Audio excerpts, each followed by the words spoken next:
Welcome back to another impactful night of the Impact Education Leadership. This is episode 98. I'm your host, ID3, for I on the Thursday night. Panelists are Freedom Smith, Jeanie Delascasa, and the lovely Miss Jeanie Taylor. The lovely Miss Jeanie Taylor, please say hello to the people.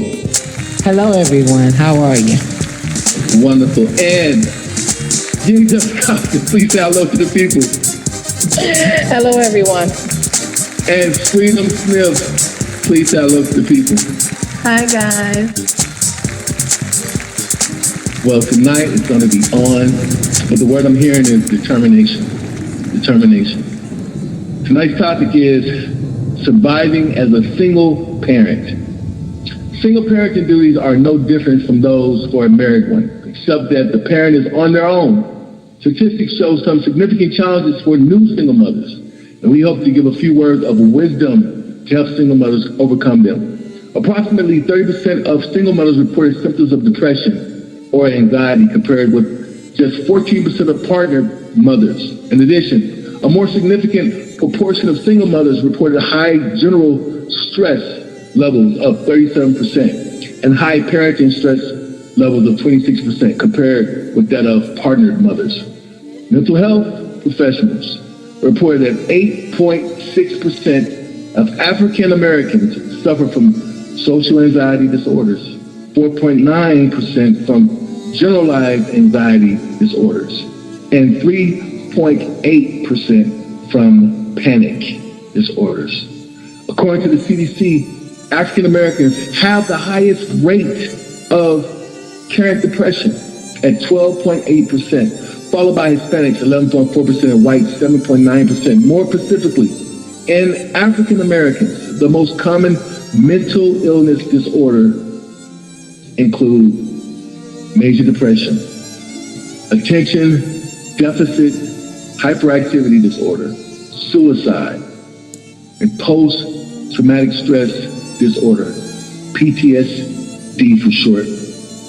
These anxieties and depression associations, councils of America have been coming up with strategies to help us manage these conditions in our community. Tonight, I want to bring on these special guests for me, who are, I would call, overcomers, who are more than conquerors, and who are determined women, people that have done above and beyond the call of duty. First, I want to pull on Freedom Smith. Freedom and I go back.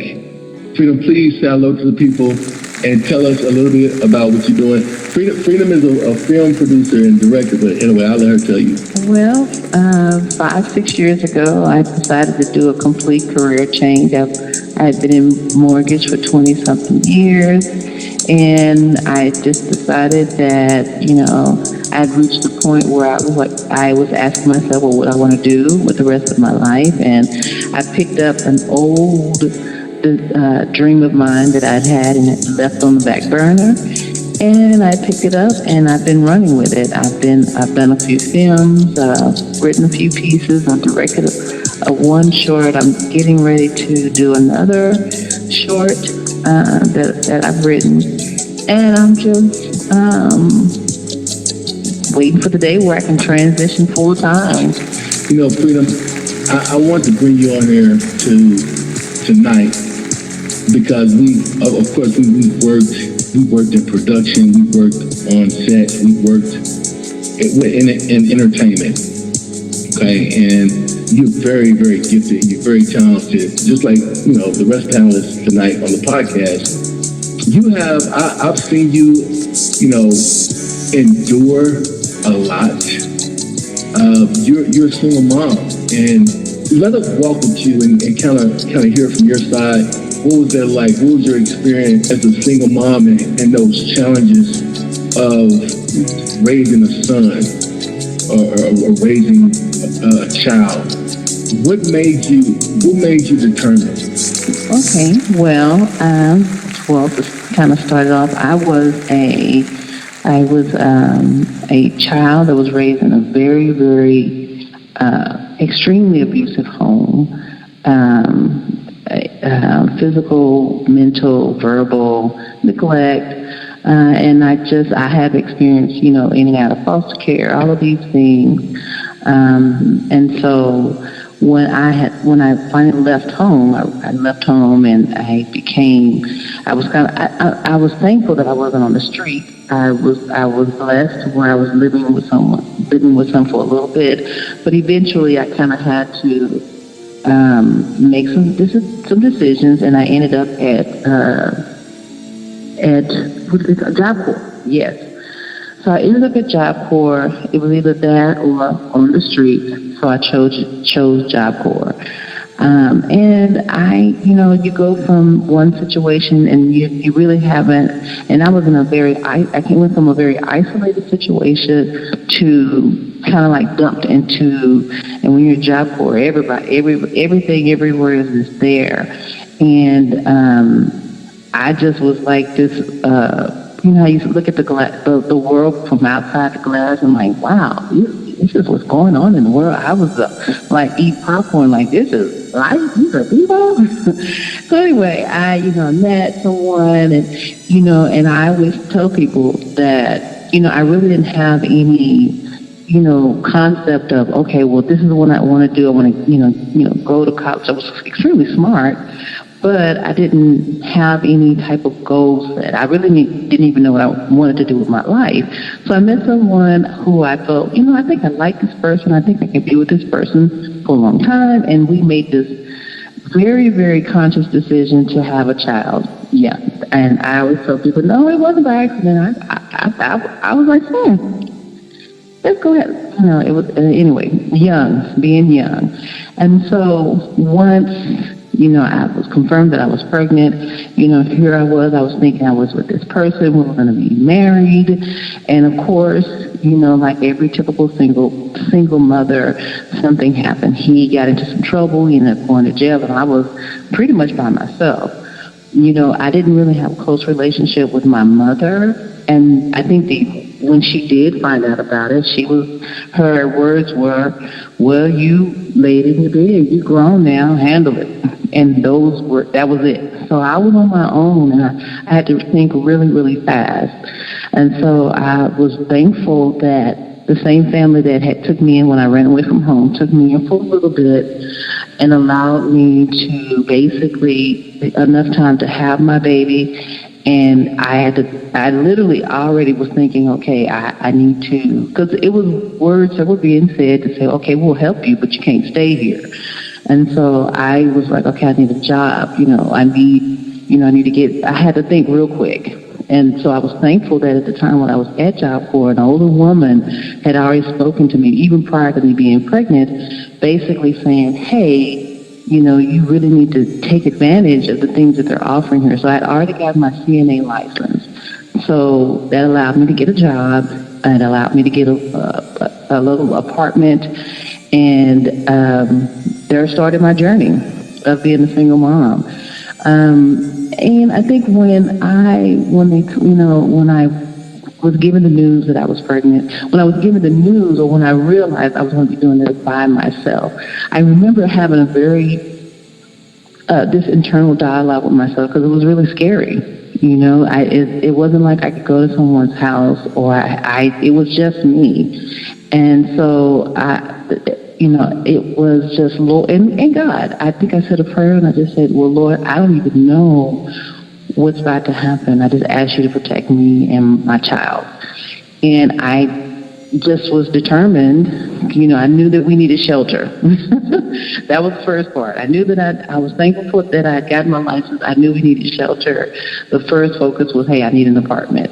So I think for the first, so many years, it was just, I was in provide mode for my son.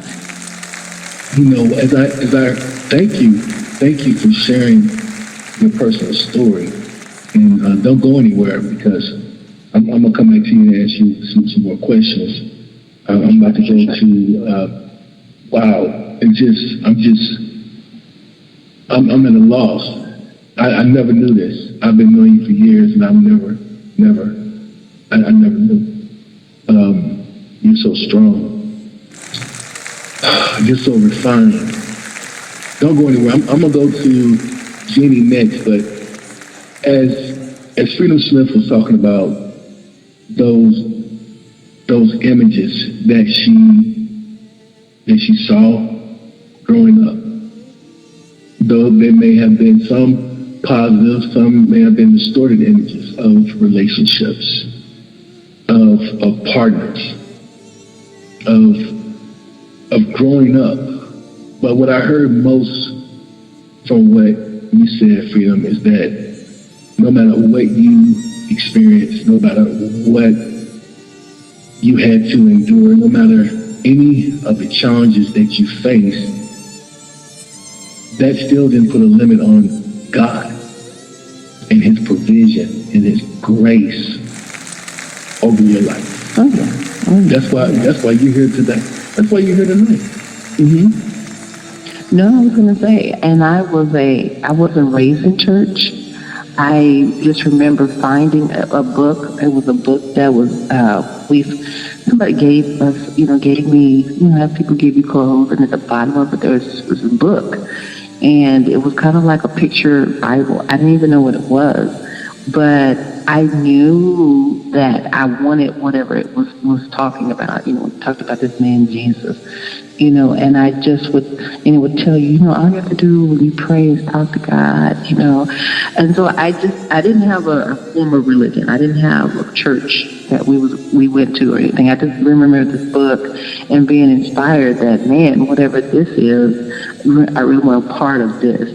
And I just remember even going out, I just would always carry some of the things that I read in this book and have these conversations with this God, right, that I had learned from this book, and would be like, hey, if you'll just take me through here, or, well, God, what do I need to do? And, I don't really understand, of course, the Lord, I was able to get a better understanding. But for the most part, in the very beginning, I really didn't have I didn't have scriptures. I didn't know any scriptures or anything like that. I just knew what I learned in this picture book. And that was what carried me. Don't go anywhere, Freedom. This is going to help so many people. Oh my goodness. Let me go to Jeanie Delascasa. Jeanie Delascasa, before I ask you to share your personal story, just kind of tell us a little bit about who you are and what you do. There are so many gifted panelists here tonight, but kind of share with the listening audience a little bit about who you are and what you do. Well, I am I'm a writer, a single mom. I am a Navy veteran of 13 years. I was just accepted into nursing school at 47, but I am finally I'm there. I have the wisdom and that that strength, because I've been over 25 years in the medical field, military and civilian. So and I'm an overcomer. I think that the core of us is that we are powerful, strong, and we are overcomers, children of God. So pretty much in a nutshell, that's who I am. A mother of two, single mom. So yeah, that's who I am. What I love about you guys, about you ladies, about you women, is that when I listen to you, I imagine how it was when my grandmother was alive and when she was young and vibrant like you three. And, she made it to the rank of Medea.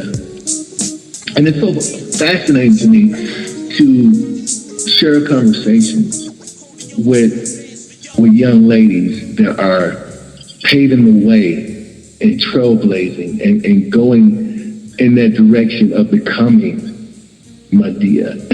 I mean, I love this feeling. I love this feeling because, come on, that's the rite of passage, especially in the African American community. Medea, once you make it to the rank of Medea, that's general status, right? You're like a 4-star general of the family. That's Medea. Whatever Medea says goes. All right, we're eating supper. We're eating at my dear's house on Sunday. I mean, that is the apex, right, of womanhood. Yeah, she's the strength of the family. She's the strength of the family, and we all have our roles, the female and the male. And I was reading some stuff about the African family traditions a long time ago, and it said that the woman was pretty much the strength. The men had their part, but it was the woman who held down the household, which was the foundation of the family. The matriarch. But you know what? That came with a lot of pressure. You can't tell me that didn't come with a lot of pressure, with a lot of crying behind the scenes. Behind the scenes. Mm. Can we talk about behind the scenes? Jeanie Delascasa? Yes. Could you share with us your personal story? Well, I became a single mom at 26. I was in the military. Before that, I was born and raised in Inglewood, Chatham area of Chicago, the Robert Taylors, and I've seen a lot. And my mom was a single parent of 5 kids. And, I asked her one time, I said, Mom, why, because I don't believe in abortion, but I asked her, I said, did you ever think about that? She said, no, never. So she raised us all by herself. We had hard times, lived in abandoned homes. In some place we lived in a project. I don't know if you guys ever seen the tall skyscraper projects in Chicago, but that was my home up until I was 13. Then we moved around to different places below the poverty level on a lot of places. But our family was strong. My father wasn't in the picture until I was, sad to say, we didn't have a relationship until I was 30. But I grew up in that. The way I got out of I dropped out of high school, and I also went to Job Corps. I went to Job Corps, 2 or 3 Job Corps. After I was 21, when I graduated, a couple of years afterwards, I went into the military. And while I was in the military at 26, I became a single mom. And it's a strong, in the military, there is a strong family support system. But still, I was doing it on my own. New single mom, I had siblings and other children around me, and I knew what to do, but it was still hard. It was still hard because I know you hear a lot that a woman say, I can do this on my own, I don't need a man. I would like to say I do not totally agree with that. God put a structure. Yeah. God put a structure in place, man, husband, wife, children. And when you talk about behind the scenes, when a woman is doing that on her own, and there's that man is not there, that strength, that to help raise the children, help build that home, you're becoming you're becoming mother and father at the same time. And that's not a burden that God wanted on a woman. I mean, he created Adam, and then he made a mate for him. He created Eve because he knew that pressure would be there. So nowadays, it's like, what is it, 75% now in the African-American community, it's like single moms. And that stress of being everything to that child, especially when you're raising male children. My son, I had a son, when I was 26, and I don't know how to be a man. I don't know how to raise a man. So the only thing I knew how to do is to raise him in the shadow of in the Lord, with bring him up, teach him about God, being a decent person, being a noble person. But I didn't know how to raise a man. So, and there was tough stress, a lot of depression, a lot of crying nights when I cried out to God. And, I remember specifically God said, I will be his father. Yeah, and from then on, that strength, that core strength was still in me.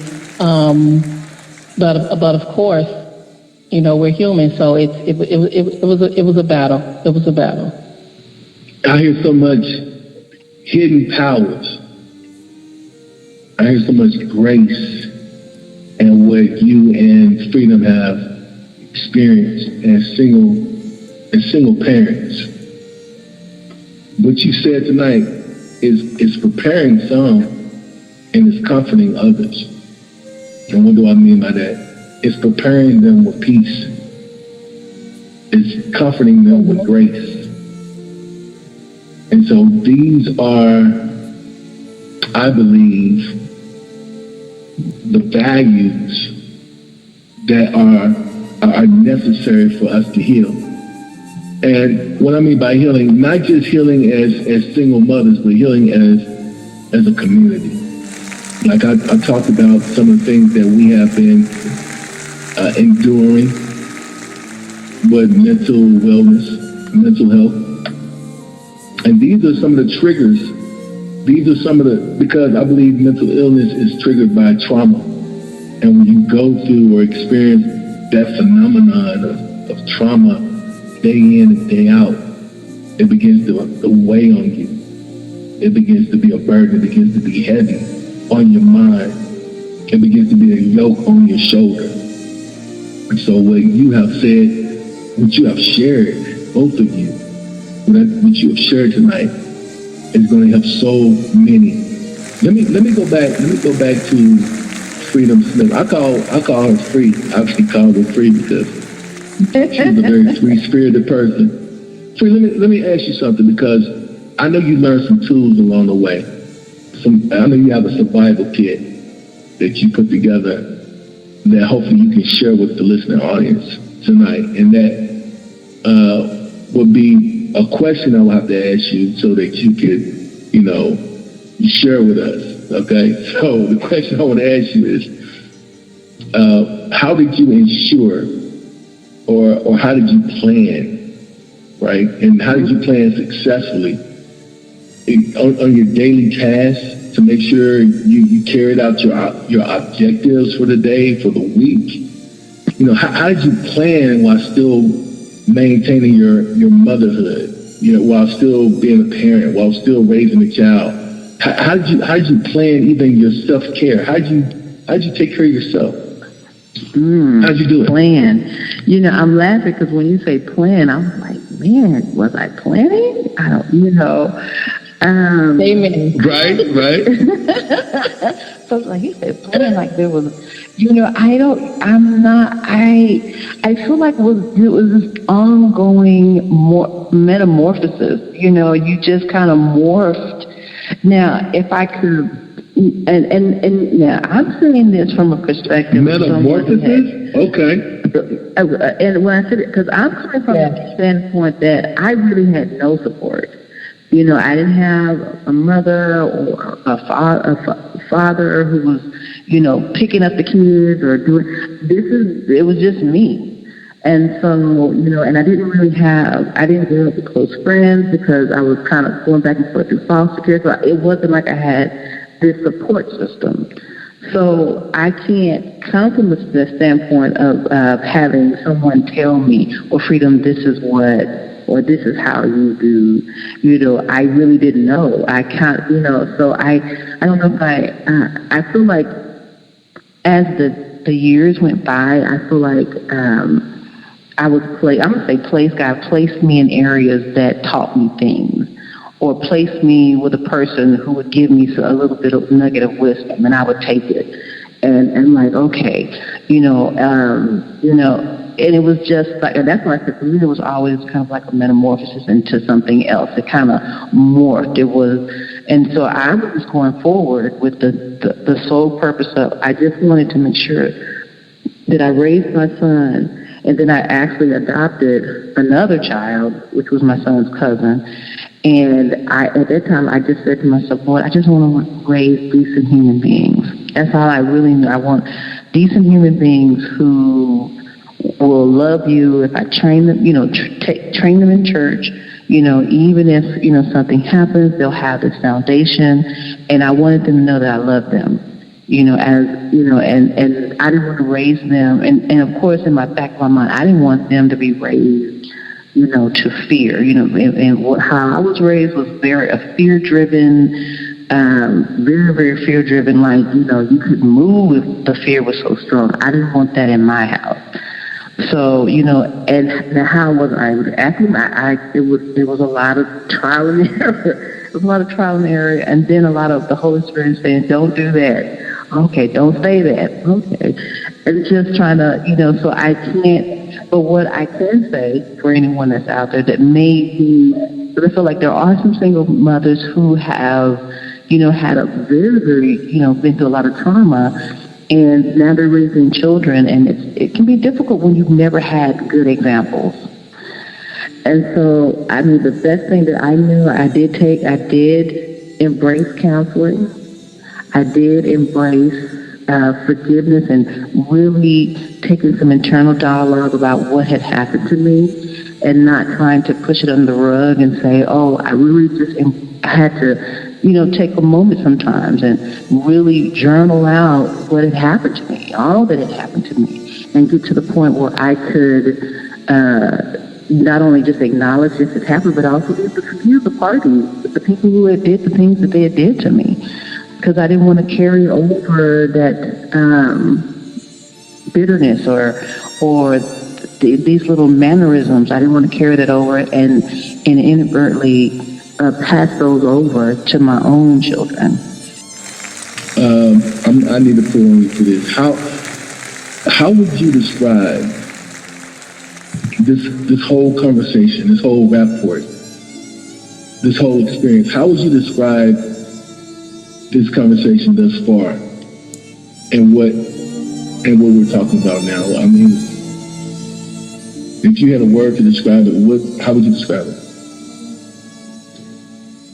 Overcomers. I would say overcomers.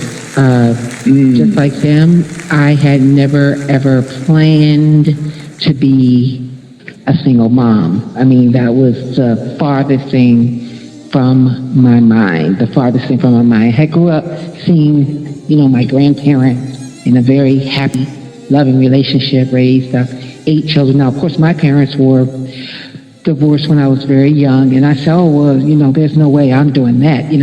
When I get married, I'm going to have the 50th and the 60th wedding anniversary and all that. So it never occurred to me that wasn't going to happen, especially with the person. I had been with him since I was a teenager. He was my first love, my first boyfriend, my first everything. And he was just everything to me. And right after we got married, everything just kind of went crazy. And with me not having much experience or anything like that. And then soon after, I thought, hey, let's start a family, because that's the thing to do. And I had suffered 2 miscarriages back to back. On the third one, which was actually with my second husband, I thought, after going through the trauma of being divorced and everything that happened with that, we don't have time to hear that whole story. That's insane. I actually rushed into another relationship and got married without really knowing this person that well. And 6 months into it, I found out that he had an addiction to drugs and alcohol. Now, after already having the trauma of 2 miscarriages, I became pregnant again, and thinking that everything was going to go okay. Well, 6 months into it, something happened. I had complications. I was rushed to the hospital, had an emergency C-section, and the child died right after that. So here I am going through the whole heartbreak and trauma of a marriage, and then this, and thinking that everything was going to be okay while going through the whole pregnancy, knowing that this guy is he's disappearing and he's on drugs and alcohol, and nobody told me and I didn't know, and now we're having a baby and hopefully everything's going to be okay. That was my mindset at the time. And then when it wasn't, then it was like, oh my goodness, what am I going to do? That was such trauma. That's been 26 years, and I can tell you right now that kind of pain never, ever, ever goes away. It never stops hurting. You just learn how to deal with it. Now, I did end up going through grief counseling after all of that, because it was such a traumatic thing with, being so excited, so happy that everything was going to be okay, because the furthest I had ever made it was like around 12 weeks, between 12 and 16 weeks. When I got past that threshold into the second trimester and heading towards the third one, I thought, oh, wow, everything's going to be okay. And when it wasn't, when everything just all of a sudden, you get up that morning and everything's great, you go to work, and then all of a sudden, oh my goodness, something's wrong. And then within a blink of an eye, your whole life is turned upside down. It's unbelievable. It's unbelievable. I can't. You have to go through it to really understand it, because it's insanity, and it did weigh me down for a lot of years. I was at the point where I was even contemplating suicide, because I was so depressed for so long behind that and everything else that had happened. 2 marriages down the tubes. The miscarriages, the death, everything was just weighing me down, and it just got to be too much, to the point where everybody could see that, something's different about her. She's not, the person that she was happening. And actually, when I was going through the divorce process with the second marriage, the judge actually ordered me into grief counseling. Even she could see, and even from listening to me speak, she said, I hear you on the radio, and the person that I'm looking at right now, that's somebody else. That's somebody else. So I was actually ordered into grief counseling. I'm actually glad that I did. We've gone through a lot of death last year, and we're all going like as a family. So it does. You really don't. The pain doesn't go away when you go through a lot of trauma like that. You just learn how to deal with it in a different way. You don't let the depression consume you anymore. But from what I'm hearing from what everyone has said today is that, yeah, we're absolutely overcomers. We're overcomers. Despite everything that happened, we overcame it. I did eventually did have a son. He's grown up now. He's got his own son, and everything, it worked out in the end. And he's a strong person, and nothing like me. He's a strong person, and we made it. It was just me and him, and we made it. We did what we had to do. I wasn't really suffering like financially or anything like that. By the time he came around, I was a good planner. I was working, I had a good job and all that. So he didn't go through any of that stuff that, we did growing up, and, the projects and all that, and being hungry. He never went through any of that. And, I'm just grateful for that. But yeah, we're all overcomers. Despite things that happened, we overcame it. There's a glow on all three of you tonight. Listen, I feel it. I feel the glow. Let me pull from Jeanie. Let me pull from you real quick. As far as this conversation so far tonight, how would you describe this conversation thus far tonight? How would you describe it in your words? I would describe it as powerful. When you were talking to Freedom about how she, planned it, I will have to agree with her. It's not something that we planned. We just had to, just like a warrior in a battle, we just had to fight. We have no other option but to do what God do what we had to do as moms, as fighters. And with God behind us and what we went through and what we've seen throughout our life, and in most cases, we knew that we didn't want that for our children, so we had to. We fought to give them the opposite of what we had. When I had my, I also had that dream of being a 2.5, having a husband, a family. A husband, a home, a dog, white picket fence. But it didn't work out for me. The first one, my second time around being a mom, I almost had that, but it didn't turn out. I got divorced. So I would say powerful. And you're still alive. And you're still alive. And it's not it. This is not it. No, it's This it's is not. not It's, it. yes, you're right. This is It's not it. Yes, I would have to agree. This is not it. This is not it. This is not that, and that is not it. Listen, let me ask you. Thank you. Listen, ooh, this is so good. Lord have mercy. This is so good. Freedom, you've been transparent. Yes. I mean, you shared some interesting experiences that you had. Yes. But I need to pull on you a little bit deeper. Can I go further? I'm kind of scared, but go ahead. I know. I was like, ooh. I know, right? I'm like, ooh, okay.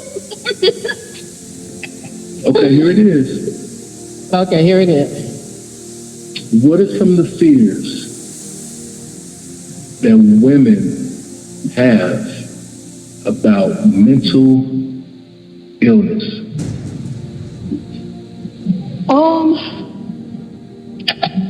I will have to say, and I may be wrong, but I would say not coming back. Crossing that threshold and not coming back to wholeness, sanity, happiness, joy. I will say not coming back. That's so real. That's so real because I have it in my family. I have siblings. That, and the type of patience, the type of long suffering. I would say it's really those fruits, those that love God's love language is really tapped into as it relates to mental wellness in our communities. So that's not just African Americans, that's Hispanic, that's white, that's Asian, you name it. But let me ask the same question too. Thank you for that response. That was bold. That was a very bold response. Let's just go around the panel. I want to ask the same question. What are some of the fears women have about mental illness? Who wants to take that next? You see, I can certainly take it next because I can tell you from my own experience was everyone finding out, everyone thinking something's wrong with me. That's good.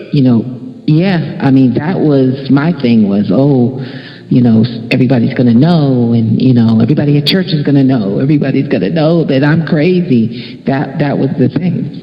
But my perspective is so different because I felt like everybody already thought I was crazy. And so, no, because I really had a lot of social type of, because I really, I hate to say socialized like I was a dog, but, if you spend your life not being around a lot of people socializing, you kind of come in like, I had a lot of social anxiety because I really didn't know how to, just walking across the room was excruciating for me.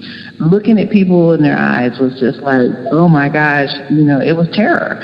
So for me, it was there was no fear because I just wanted to find answers. I just was trying to figure out my life because I didn't know how to navigate, I did know how to navigate, but, when it came to social things or how people interacted with each other, I was really not at I wasn't able to really do it. I can say correctly, but I just struggled. So I went to counseling to kind of like, so I don't think I would have cared because I, like I said, I think people kind of was like, she's a little weird. She's a little, So I was trying to go to counseling to see if maybe there was a possible way to be normal, quote unquote, whatever that means. Okay, Freedom, let me say this, and please don't take offense.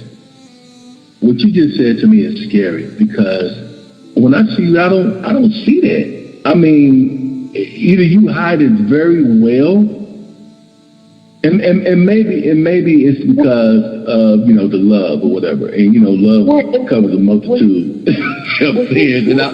But I don't see that. I just see you're gifted, you're talented, and it's when you're gifted like that, you're kind of weird.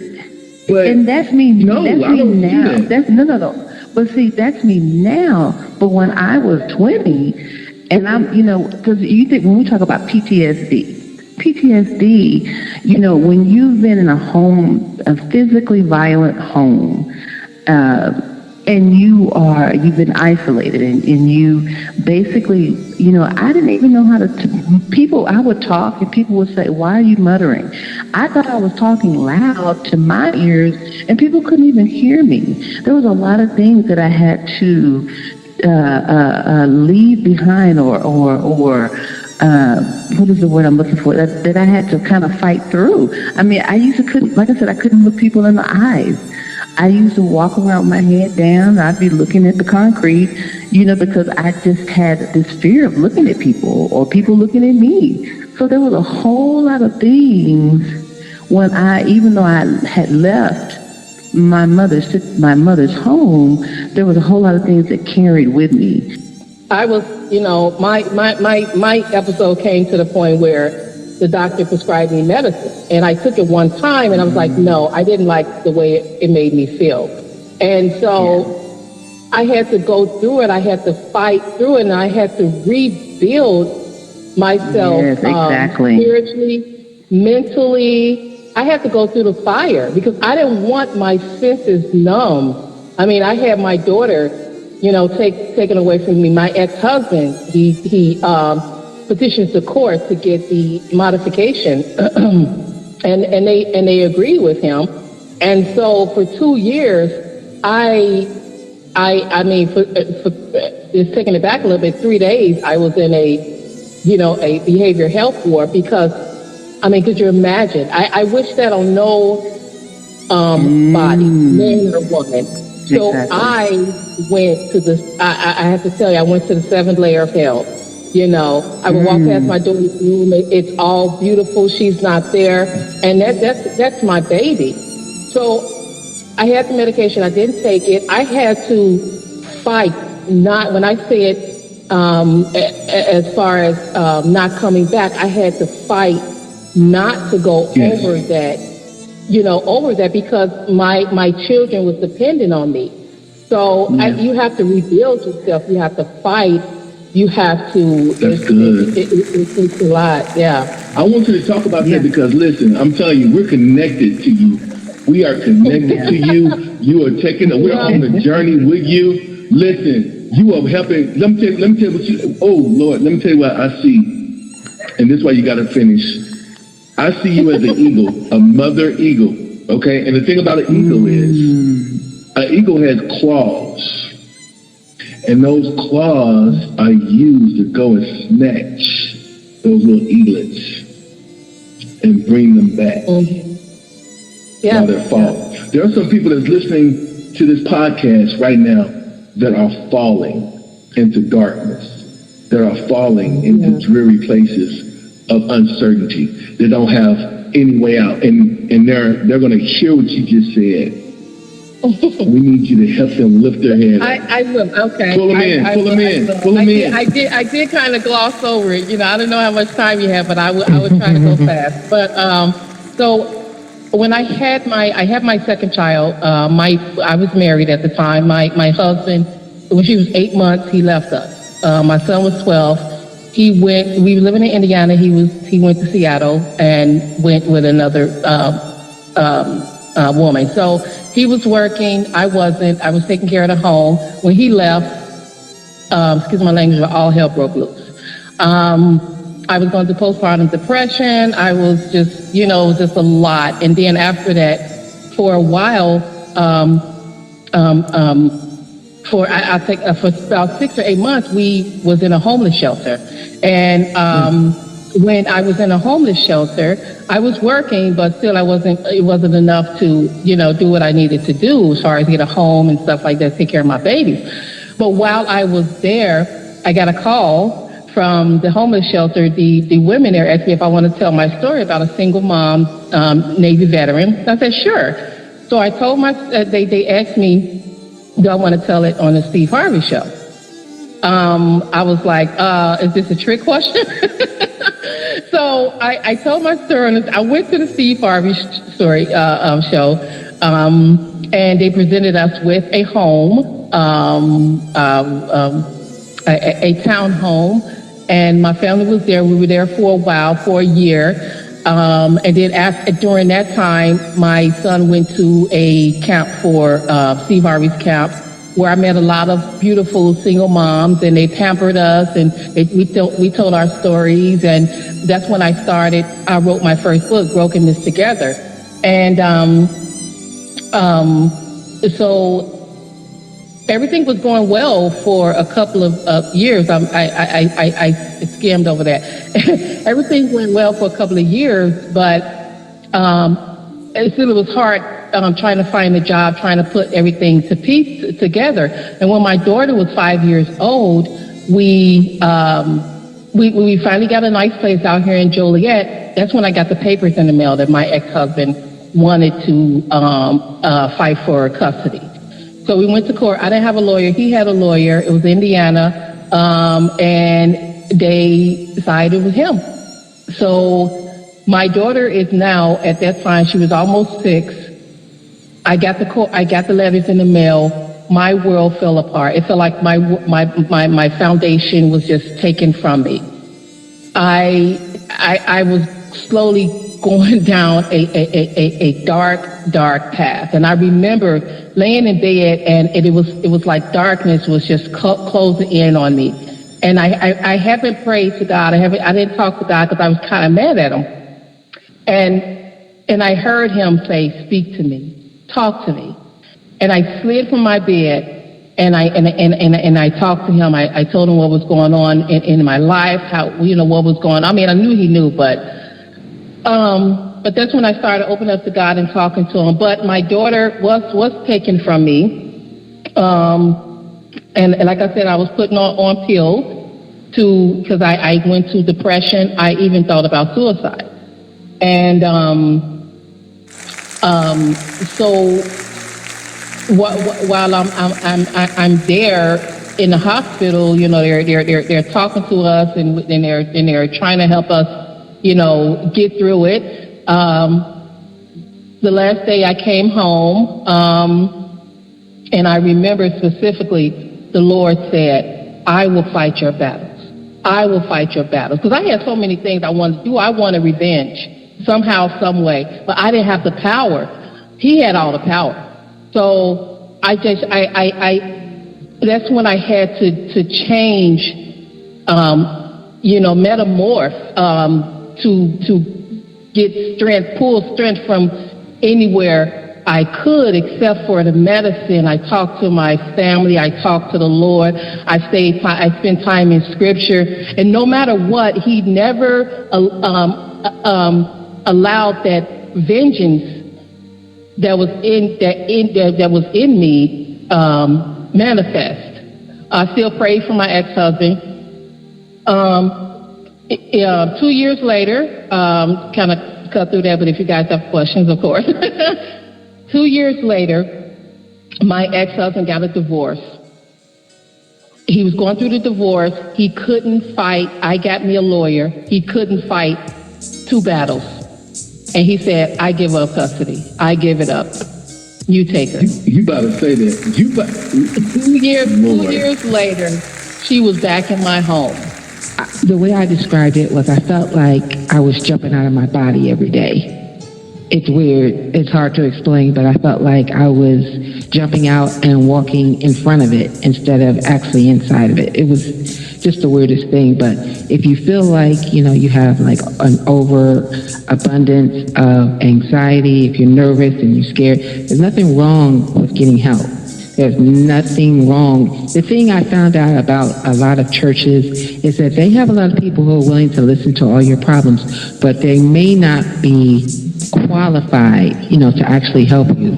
And that was one of the things that I went through, where I had somebody who was actually, I'm thinking about killing myself, and I had a person reading from a card talking to me on a prayer line. I said, are you reading something?